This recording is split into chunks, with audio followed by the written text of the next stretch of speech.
Welcome to FoxTales Movie Club. I'm Sebastian Fox. And I'm Tony Sherman. Each video we take a chosen movie and lead a discussion on it. This week we are doing a special Christmas episode. So we're going to be doing the classic Christmas movie of Iron Man 3. Which actually came out in May, but it has a lot of Christmas in it. So. Yes. So we're going to be talking about our thoughts and opinions of this movie, and then continuing to talk about the Marvel Cinematic Universe in the next series of episodes. We'll be getting into the character, plot, and technical achievements with no regard for spoilers. So if you haven't realized this already, go watch this movie first and then come and watch unless you don't care about these spoilers. And also make sure you stick around to the end of the video where we will announce the movie we will talk about next. Today's movie is, as I said, Iron Man 3.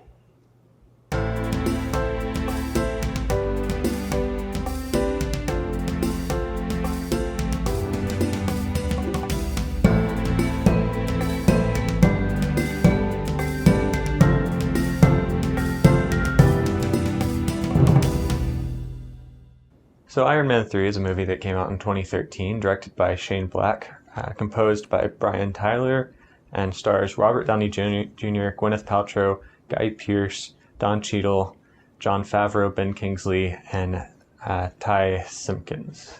I feel like that's probably the longest list of names we've done for any of the movies we've done so far. We've had some with some long ones before. Yeah. Princess Bride had quite a few. That's true. Princess Bride had a bunch. But yeah, I mean, I guess with this being part 3 of the Iron Man series, and also part of like this much larger Marvel Cinematic Universe, which I might just be saying MCU instead, since that's kind of a mouthful.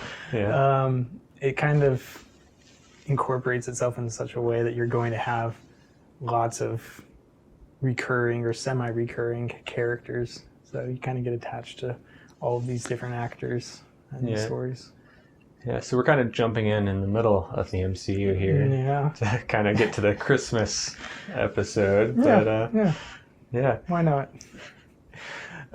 So I've been a big fan of the MCU since it started. My dad read the comics when he was a kid and kind of got me into watching Marvel movies from a young age. So I'm willing to call myself a Marvel fanboy. Yeah.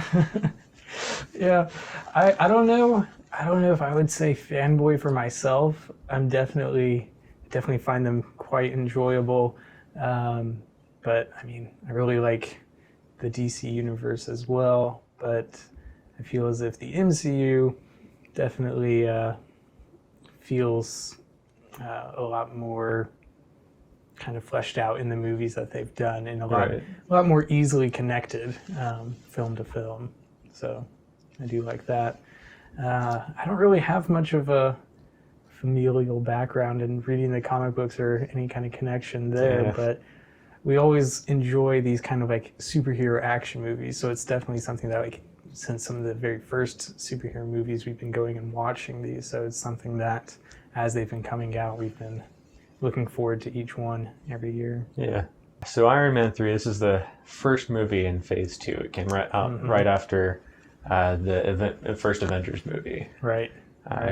So right after that big sort of big kind of first of its kind movie. Right, yeah. Where like we had all of the individual characters' movies and little snippets here and there and like the credits sequences and stuff like that, where we're showing, okay, yeah, there's going to be some kind of connection between some of these movies. But then this with Avengers is when we finally kind of bring everyone all together in this triumphant kind of survival kind of aspect. Yeah, but this movie's a lot more, it just focuses on the one hero, just kind of a bit interesting that they just go straight back to the individual. So it did make me wonder, especially when Iron Man, he's losing the ability to use some of these suits, they're getting destroyed, and when he's trying to infiltrate the Miami mansion household and he just kind of MacGyvers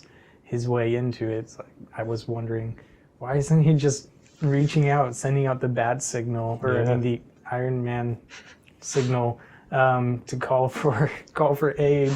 But I guess they're wanting to allow for going back to these more individual arcs to further develop those characters. That way, when they do come back together in some big film, we can see how they've changed over those films. That's kind of part of my interpretation, maybe. Though more recently in this phase 3 that they're calling it, they have had more movies where they have had more heroes kind of be in the same movie. Right. Yeah. So which I think is kind of partly due to the fact that they've done this development of the characters over all these individual stories, that they can now throw them in and have multiple characters from the Avengers and from these different films interacting in, even if it is, one's more of like one character, it can introduce some of those other characters, because now we're seeing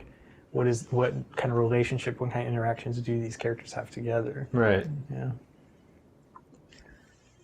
So this movie starts all the way back in 1999, turn of the century. Yeah, the whole Y2K scare and everything. And we have Tony Stark's love interest at the time is some kind of botanist. Botanist. Not really a botanist. She has her own term for it, I guess, but has kind of developed this weird kind of regenerating plant. Yeah. It seems to me as if back then, so this is now like 18, 19, 20 years ago or so, that kind of technology back then would have been beyond cutting edge to see that level of like regeneration. Right. So it's kind of strange that it stays under wraps, stays kind of covered up until this point in the film when we get back to the present day of the film. But it's a little... Well, even in like earlier movies, like in Captain America, that's set in World War II, and That's they have true. like the Hydra weapons were very advanced, or even like in the Avengers when S.H.I.E.L.D. unveils the helicarrier. That's right. Yeah, so it's like weird kind of, yes, this is somewhat this universe, but it is a different universe, and there is like all kinds of different semi-futuristic technologies that come into play. Kind of makes me wonder about what normal people are thinking of what's going on in the world with all these people with superpowers and all these like crazy gadgets just kind of showing up everywhere. Yeah. So I like at this party that they reference back to Iron Man 1 with the character of Yinsen showing up. Yeah. Because like in Iron Man 1, he says that he had met Tony Stark at some auction, and not auction, at some event. Yeah. And that he was surprised that Tony could even give a speech when he was that drunk, and like everything is actually that way. Now. Yeah. And we definitely do see that continuity, which is really nice. So with this this introduction of some of these other characters back in this 1999 sequence, we get Iron Man, we get Tony Stark speaking, introducing this idea that we create our own demons. And he goes back to this idea of, it kind of all starts back in 1999. What did you think of the whole narration voiceover aspect to this movie? I thought it was very, very nice, because you get these glimpses of, like, it starts off with the different suits blowing up and exploding, and it had been a while since I'd seen the movie, so I was trying to remember back to, like, okay, what's going on? I'm remembering bits and pieces of this during this opening narration, but I couldn't remember exactly where it fit into the story. So it was really kind of interesting, because then my mind was trying to anticipate and try and recall some of the different pieces that were going to be showing up. So I was getting this really kind of interesting idea of, well, I've seen this movie, so I already know what's going to be happening, but because it's been a little while, the synapses are firing, and it's kind of like I'm rewatching it in a somewhat kind of first time through. Yeah. So it was kind of interesting to through that opening narration for that to start happening that way. Yeah, I do think it's interesting because this is the only MCU movie I can think of that has narration to it, so it is very different in that. Yeah. This movie, it deals a lot with kind of Iron Man's or Tony Stark's trying to figure out like who he is, kind of like without the suits half the time. Yeah. And just he's dealing with everything that he saw in Avengers. Mm-hmm. Yeah, the aliens and the wormhole in New York. Yeah, so I think it's interesting. I think it's interesting. He says this line of "You know who I am" so many times. Like he opens the narration with saying "You know who I am," and then he has it on his name tag. Yeah, it's on his name tag. Yeah. And it's just this idea that keeps coming back up, and then it ends with him saying, "I am Iron Man." Right. Again. Yeah. Because that's how the first one ended. That's how the first one ended. Which a bit of trivia, I think like that was ad-libbed. Kind of ad-libbed. Yeah. Like he kind of was like, I want to be just come out and just say it. Yeah. So it's definitely kind of an interesting way of just this ending it. But this idea of you know who I am, and it seems as if. Like we go to DC, we have Bruce Wayne and Batman, and there is that disconnect that we don't know that Bruce Wayne, or the rest of the world doesn't necessarily know that Bruce Wayne is Batman.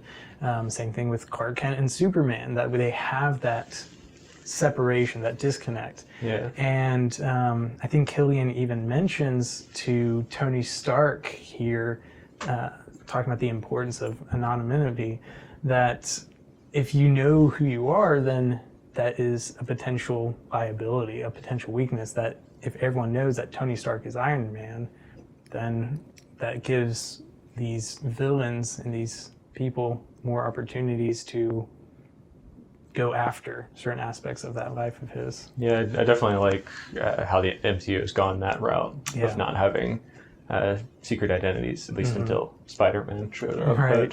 Yeah. Though I guess, I mean, he's kind of a kid. Yeah, so that makes sense. Yeah. So maybe it's important for him to have a little bit of a separation between his superhero and let him give it a little bit of a normal, semi-normal high school life. But back to the line of "You know who I am." Like this movie, it really is about Tony just kind of figuring out who he is, about his character growth, and just kind of.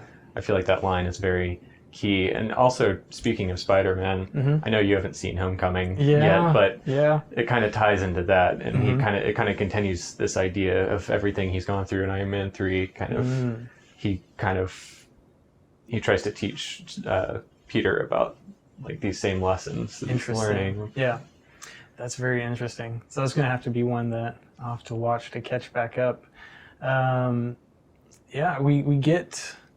We get some of those vulnerabilities from Tony Stark with this idea of him trying to figure out who he is, that he opens up to Pepper Potts and says that ever since New York, he doesn't sleep, and he has this kind of like PTSD, anxiety that is challenging him, and his method of dealing with that is diving down into tinkering, right? Building all of these different suits. Yeah, doing what he knows. So it's an interesting idea of that is who he is. That is who he identifies as. I am Iron Man.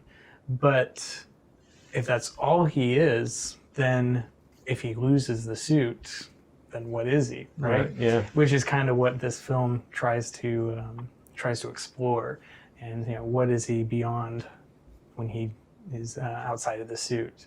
And then of course we get all these different variations of the suit, which is very awesome to see as well. Yeah.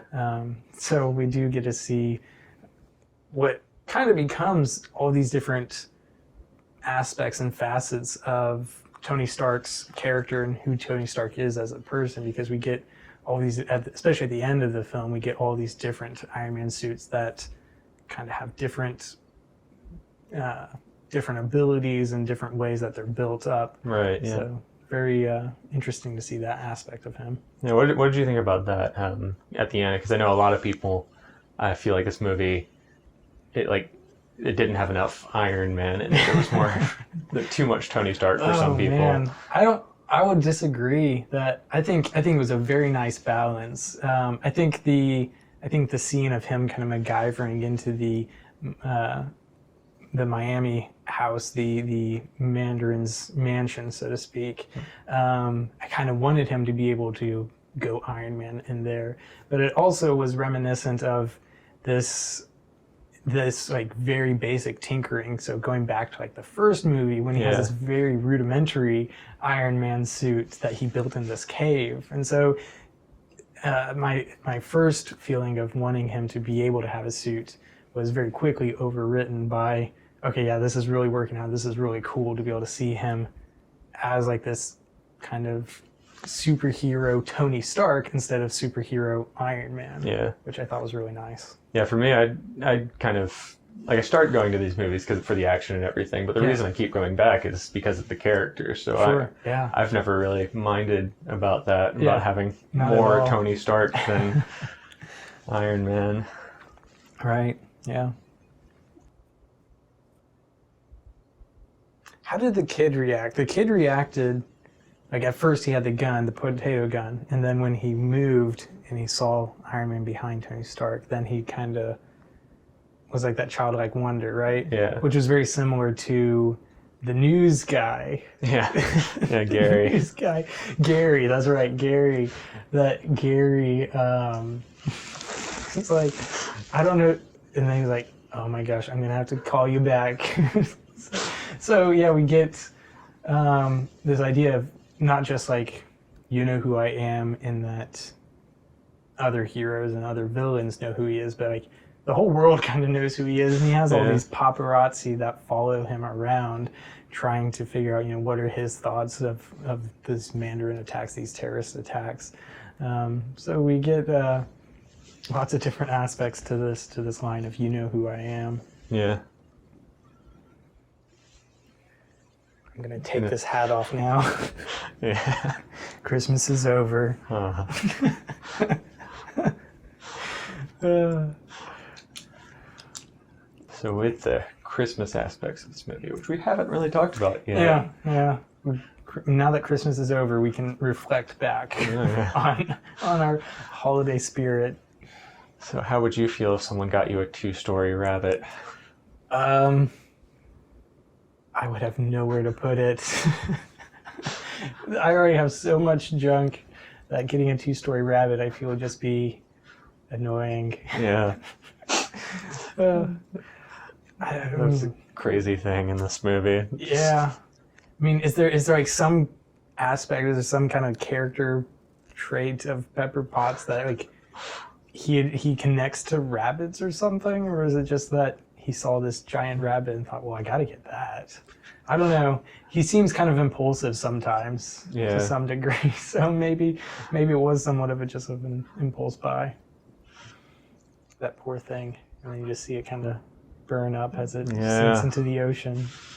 One aspect we haven't really gotten into yet is the Mandarin, the villain. Yes. And whether the Mandarin, and who the Mandarin is, I guess. Yeah. Right? Well, at first, I kind of want to go through it first. Yeah. Like, what did you think of his, the messages he was sending out over the airwaves? Just kind of, because I saw someone kind of talking about this, comparing it to Dark Knight, where the Joker had sent out these sort of terror messages, but they were just kind of like on his phone, or just a phone cam, just of himself. Yeah. Yeah. So it's one that's kind of strange to me. I think this idea of being able to like hack into the entire world's kind of radio waves or whatever it is, satellites that they're streaming this to all channels, seems a little bit over the top, but whatever. I think I had forgotten the twist of the Mandarin on this watch through. until it was right upon me, and then it hit me like a ton of bricks remembering.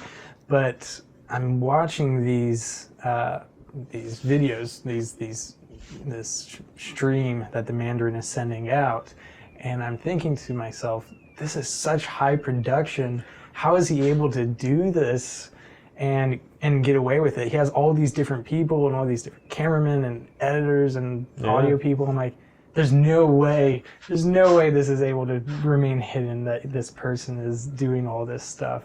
So I thought that was really kind of strange until we finally get to the reveal and like, oh, okay, yeah, that makes more sense. Yeah. Yeah, I like the persona that they built up, and I really like Ben Kingsley's performance in this movie. Oh my goodness, so good. Yeah, the different accents that he was able to emulate here, both as the Mandarin and then as the actor that we see later on. Yeah, I know that the reveal was something that a lot of people didn't like about this movie. But I personally thought it worked really well. I was reading over this past week. I was reading about the Mandarin a little bit, and some people were saying this is supposed to be such a big villain, this arch villain, this rival to Iron Man, and all these ideas who he's supposed to be. And then other people were upset that they were even mentioning that they were going to put the Mandarin into this movie because they thought it was going to be this anti-Orientalism and anti-Asian culture, this racial and racist caricature. But I feel like the way that they ended up portraying it and having that reveal made it kind of work out very nicely for the way that the film was trying to present this character, that we ended up not getting what the comic book Mandarin might have been like, but we get this new idea of who he could be in this universe. Yeah, in the comics he was a very magical being, and it was very much Tony's science against his magic. So it was just kind of putting him against someone who was very powerful. But I think this movie does a very good job of also kind of playing to Tony's weaknesses of, even the extremist soldiers, just the heat against the Iron Man suits. It's just it's one of the best powers to put up against the Iron suits, and then also just kind of having him not have his suits for most of the movie. So that's the thing that I think as I'm trying to imagine different interactions between villains and heroes, of what are good interactions such that they're balanced in a way that we are trying to go after the hero's weaknesses in a way that if they make it through that, those weaknesses are strengthened or removed or eliminated. So it definitely allows for Tony Stark to realize and think about, okay, well, what are ways that, how can I respond to these super soldiers, and how can I overcome this difficulty, this what's the word I'm looking for here? I can't remember. But yeah, a way to overcome this issue of dealing with these super soldiers. Going back to the Mandarin's when he's hijacking the airwaves, the one where he directly talks, well, I guess he always directly talks to the president, but the one where he asked the president to call him, I thought that one was very interesting, kind of putting the president in that position. It's something where I feel like, I don't know if there's a better word than cliche or not, but this idea of if you don't call or if you don't react within the next 30 seconds, minute, 1 hour, whatever, I'm going to blow up this building or kill this senator, kill this person or whatever. Yeah, but I feel like this one was done differently because it was just how publicized it was, because it was going to the whole world. So it wasn't about, because normally I think it's more personal, but this one was more about showing that the president he's not in control to Right. the rest of the world. Exactly. That goes back to Killian saying that he's going to have the leader of the free world and the kingpin of this terrorist organization in either hand. So showing that I'm going to be able to do this regardless of if you call this person. I can tell you what I want you to do, and you're going to do it. Yeah. Yeah. So it's definitely a control play there. Yeah. So there's this twist that the Mandarin is actually just this Actor. actor that Junkie. junkie that Aldrich Killian hired to portray this terrorist kingpin villain. So near the end of the movie, we learn this person who we thought was the bad guy the whole time is not actually the bad guy, but is still kind of a bad guy for going along with such a terrible idea. So feeling kind of skeeved out at Aldrich Killian is our feelings are verified here. That he being kind of the mastermind behind this plan, we can kind of rally against him then. Thinking about some of his motivations, part of it seems to be he's kind of like this person who gets left in the lurch. He tries to reach out towards Tony Stark, and Tony says that he's intrigued to talk with him, and then just blows him off. Yeah, titillated. So, I mean, that might have been maybe like the trigger, maybe like that one of that first events that caused him to go down this mindset. Yeah, which he even talks about that, how he's stood up on the roof for so long and even thought about jumping. Yeah, taking the shortcut to the lobby. But, I mean, I would imagine that there'd have to have been already some issues underlying with him to be able to still go all that way with what he's been doing. It's kind of interesting in that back in 1999 that he was so comfortable with approaching like Tony and Maya Hansen. Like he just kind of comes up to them and starts talking, even though he seems more like a person who you wouldn't be comfortable doing that. Yeah. He's kind of like this, nerdier kind of recluse, so to speak. So I mean, it probably took a lot of courage for him to step forward, but they just kind of blew him off. But well, Maya actually does end up calling. That's true. We do end up getting.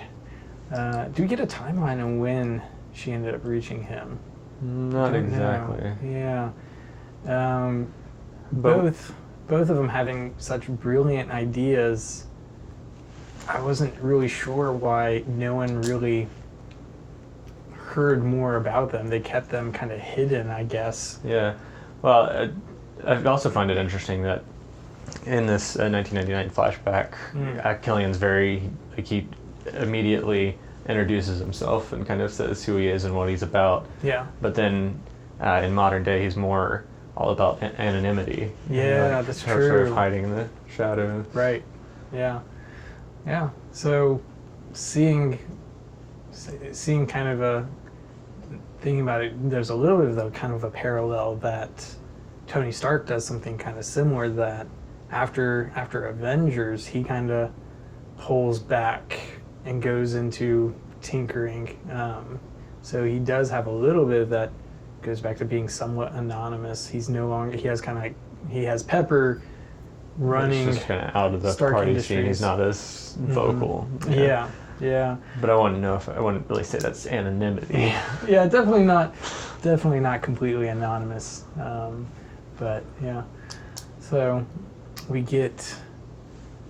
I presume that maybe like they have like these super soldiers, but I would think that maybe the initial intent was simply to recover the lost limbs. Yeah. That, like, of course, we start off with these good intentions. Yeah, like I'm sure that's what Maya Hansen was at least trying to do Right. from the beginning. Yeah, and she talks a little bit about that with Pepper when they're in that room, I guess trying to hide away, not realizing that Maya was in on it. But yeah, we have those first intentions of, yes, we can recover and change the way that the brain works, and it goes back to that idea of we only use 10% of the brain kind of thing. Like, okay, yeah, yeah. So very quickly comes into the people who have had this injection or whatever it was. They can't fully control it, so we get this defective kind of recovery. So it seems to me as if like a big part of this plot of the story is simply Killian trying to cover up the fact that he's been part of this development of this way to recover lost limbs that is defective and faulty. Hiding these, I'm trying to remember what exactly Tony Stark called it. He says these aren't bombs when they misfire or something like that. Saying that these weren't necessarily planned terrorist attacks. It's just that these people couldn't regulate, I think is the term they used, and ended up just losing it. Yeah, I think that's interesting on Killian's part, because I don't know if he ever planned any of the explosions, but he just kind of found a way to use it, even though it was a mistake. Right. Yeah. So like I could see him saying that like he's not really this evil villain. It's like these are just things that are happening, and I'm trying to progress and I'm trying to move forward regardless of these terrible setbacks. Right.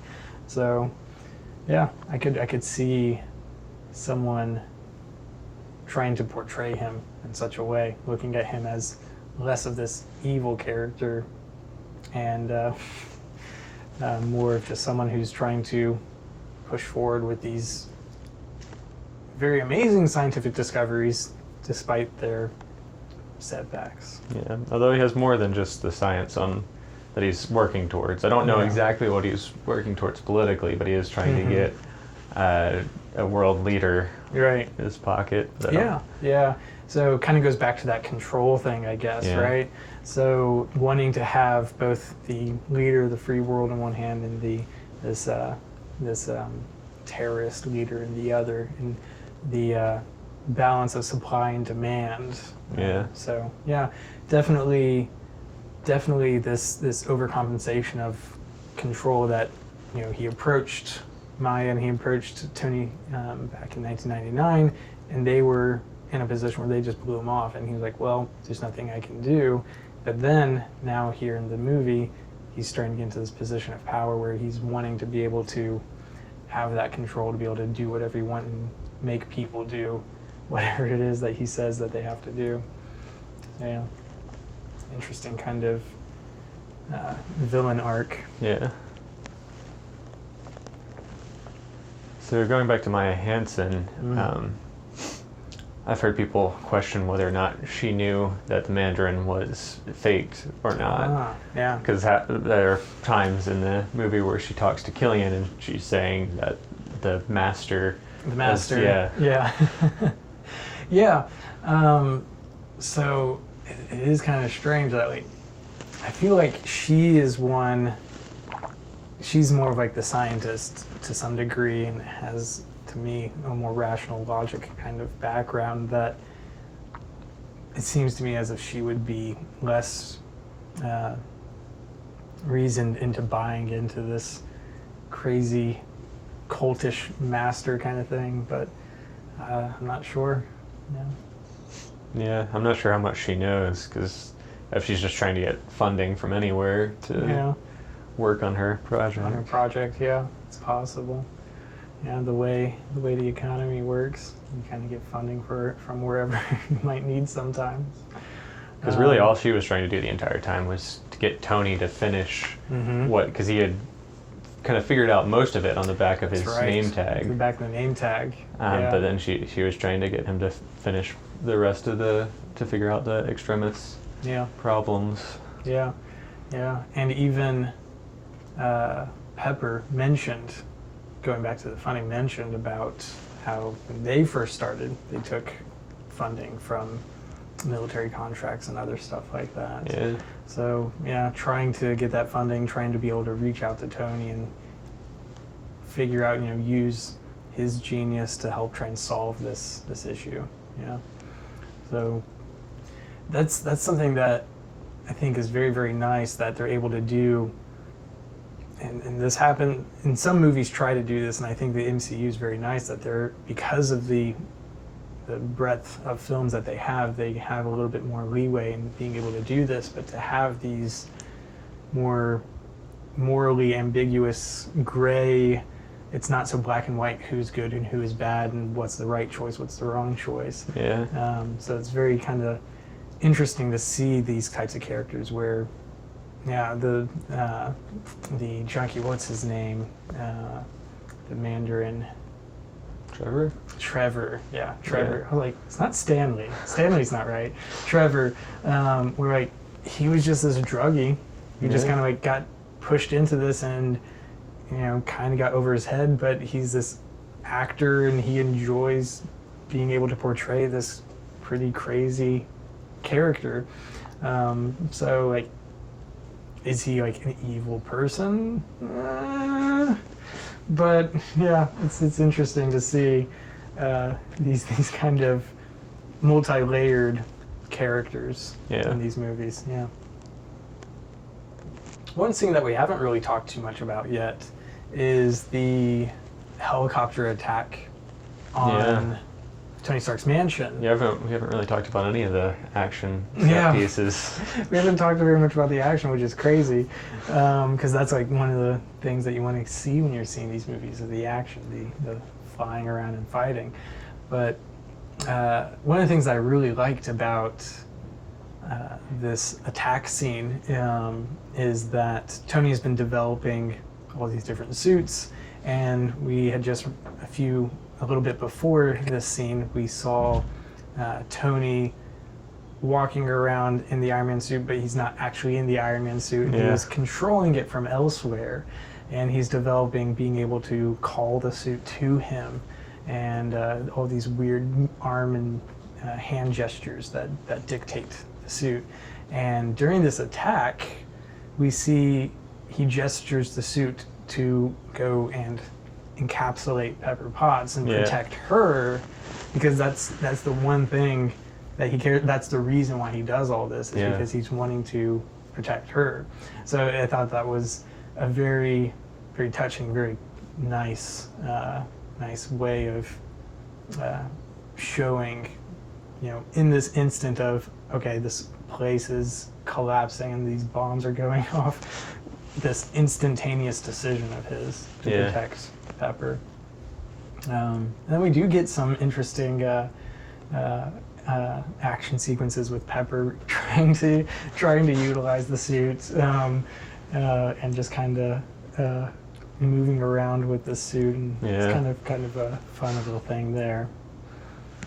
So when you watched this movie, did you have a problem with that scene where Tony was wearing a prototype suit after he challenges the Mandarin instead of wearing a fully functional suit? I don't know.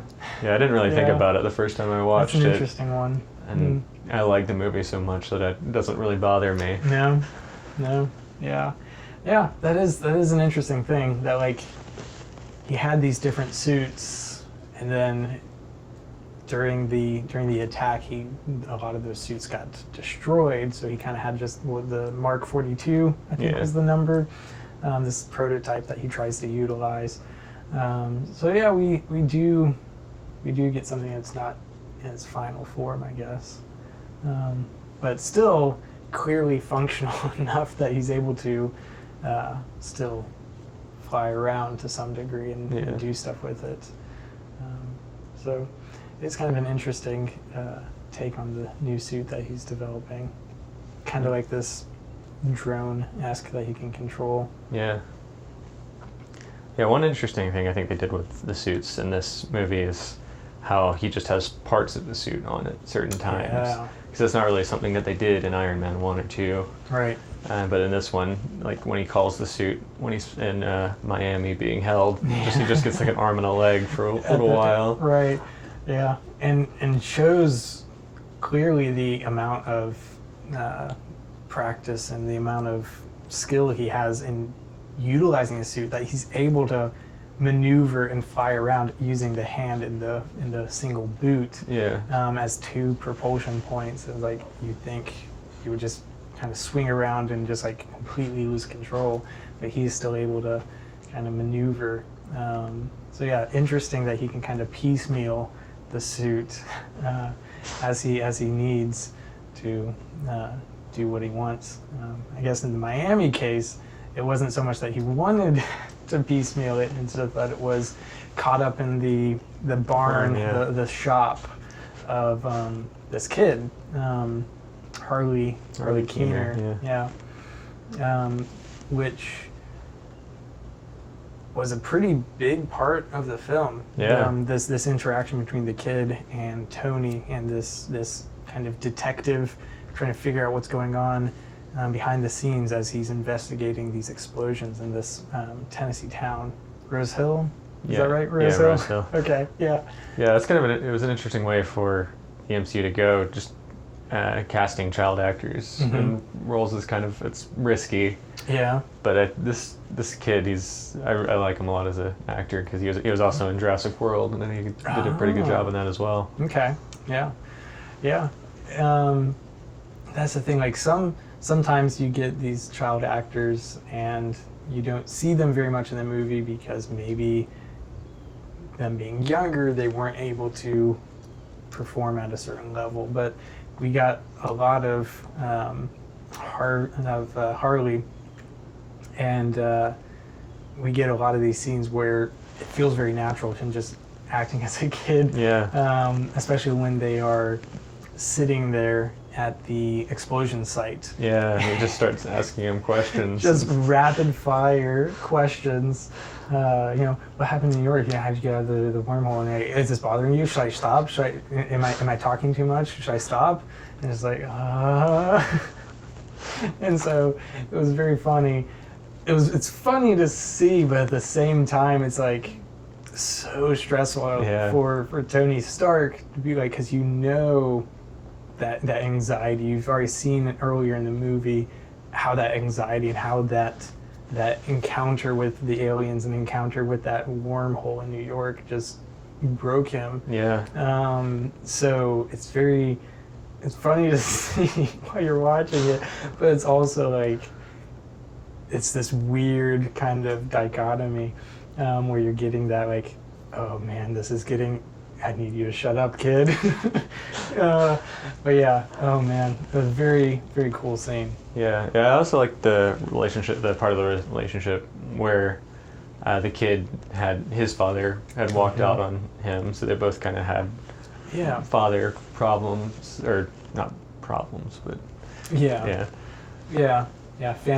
family issues where just those are things that, and like Tony Stark even kind of mentions, that this happens. This is the way the world works. Sometimes you have to figure out how to deal with it and move on. So it's kind of interesting to see that even though if Tony Stark has that kind of mentality, that he does also have that anxiety, which sometimes blocks him from being able to do that. He has that almost kind of like rational, logical, well, yeah, this stuff happens, you just keep pushing forward until he gets to that point where this anxiety causes him literally sometimes to go to his knees and just be like, okay, I need to just breathe and rub snow on my face and on my arm, which was an interesting thing that I read about that I didn't notice But there was something that I was reading about this detail of something going on with his arm, his left arm, that he seems to grasp his left arm quite a bit, and anytime he was picking up the snow, he was rubbing the snow on his left arm. Yeah. So like some kind of injury during that. Well, at the beginning, he was at one of the first shots of him. He's injecting himself with those That's true. things, and the last one is there in the arm. Yeah. So that's what I was thinking when I was first watching. I was like, okay, I guess he's still just sore in his arm. But then I saw people post some clips, some images from other films where he was doing the same thing. Like there's one where it's him talking to Peter Parker and he's like holding his arm. So it's something that I didn't get a chance to look into any more detail, but seemed like a very interesting thing if that was truly planned out. Like, okay, what's going on with that? Yeah, we'll need to go back and watch earlier movies, see if he's still doing it in those as well. Yeah, so it'd be interesting to see. So one more character we haven't really said anything about is James Rhodes, the newly minted Iron Patriot. Iron Patriot. That's so much cooler. So much cooler than War Machine. Like, I kind of like War Machine. Yeah. But I mean, from a marketing standpoint, War Machine is a little bit on the nose. Yeah. Iron Patriot is probably a little bit better, but Don Cheadle's portrayal, Iron Patriot. I really like it. I think it's kind of funny, some of like the missions that they call him out. It's like, okay, go to this location because this is where we think the Mandarin is at, and then like he's just like, well, not here. This is clearly not right. Yeah. So I think it's kind of shows like a less serious aspect of like you'd think military, very serious, get the job done, but it's kind of like a more it's kind of a weird fit where like you have this giant mechanized suit and then he's just like, okay, well I guess this is the wrong house or something. Yeah. Okay. Yeah, I like seeing Rhodes in the final scene where they're at in that shipyard, they're on the tanker, and you actually see his like military training, because that's something you really haven't seen of his in any other movie before. Especially the part where like Tony's like pokes his head up to like sees like real quick. Like, I didn't see it too quick. Like there's no way you can hit the light. I couldn't aim for the light, and then Rhodes just turns around and hits it in like one shot. So, that's the way you do it. And even like when he's going on to save the president, and he like shoots off like that huge, I don't even know what you would call that giant container, and then he's like able to shoot the chains and the ropes. He's like hanging off the side, and he still shoots. So impressive, so good. But it's kind of nice to see, kind of like a more quote unquote normal person, I guess. Still being able to do kind of like superhero-esque stuff. Which I guess is also something that Tony Stark kind of struggles with, I guess, to some degree, that we see Thor, and we see all these, we see the Hulk, and we see all these other superheroes that are like actual superheroes. They have like some kind of like supernatural godlike abilities or whatever. And like Iron Man's just kind of like this rich person who is able to make these suits. So like this idea that he is just this person, but clearly there's more to him than just that. There's definitely a lot more than just this. He if it was easy enough for any person to just do it, then anyone could be Iron Man. But not quite. So we've talked about one action sequence in this movie. Let's talk about some of the others. One of the action sequences I wanted to talk about was in Air Force One. We had Rhodes try and call the vice president and warn him of the suit, the Iron Patriot suit being taken. and that's when we realize we get the like the granddaughter maybe of the vice president missing part of her leg. So then we get that reveal of, okay, there's more people in on this than we realize. So yeah, we get this real nice action sequence of what's that villain's name? The guy takes over the Iron Patriot suit, and I can't think of his name. Yeah, he was on. Yeah, I don't remember. We'll edit that in post. Yeah, but like he infiltrates Air Force One as like a Trojan. I think they even mentioned that it's like a Trojan coming into Air Force One. I feel like I don't know very much about like the safety level of Air Force One, but it seemed as if even though he appeared to be like this trusted colonel coming in as the Iron Patriot, it seemed as if it was almost too easy for him to just take out all of these people. I feel like there'd probably be like some kind of like better like protection of like sneaking the president into like some like hidden compartment, like getting him out of there or something. I don't know. Or it seems like S.H.I.E.L.D. with all there would have put some more defenses. Yeah. Oh man, but of course the plot takes priority, and so they have to get the president captured somehow. Yeah. And then we have Tony Stark. We have him flying up to Air Force One to try and rescue the president. And we have this back and forth between Tony Stark and Rhodes saying, who do we go after? Do we try and save Pepper? Or do we try and save the president? Right, yeah. And so then we see him going after the president, trying to save the president. Yeah, and then he gets forced in a situation where all the people are falling out of the plane. He has to catch them. Right. Yeah. We see the person who was in the suit. He's able to like blow this hole in this person's body because like I guess the regenerative powers were strong enough to get them come back, but hopefully. Yeah. Well, Air Force One blew up after that. That's true. So, yeah. But yeah, we get this interesting sequence of him trying to catch all the people as they're falling through the air. Okay, phone call. Oh dear.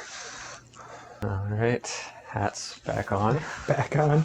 Back to the Christmas festivities. Yep. Enjoying as we end out. Snow. End out the year, yes. All right, that will do it for this video. We would like to thank Mel Eastup for creating our opening theme. And join us in the comment section below to go over any questions, add to the discussion. Let us know what your favorite MCU film is and where would you rank Iron Man 3. Also subscribe so you don't miss our next video, where we're going to be starting off next year, the new year, with going back and going through the MCU, starting with Iron Man. This has been FoxTales Movie Club. Thanks for watching. I'm Tony Sherman. And I'm Fox, and we'll see you in the next video.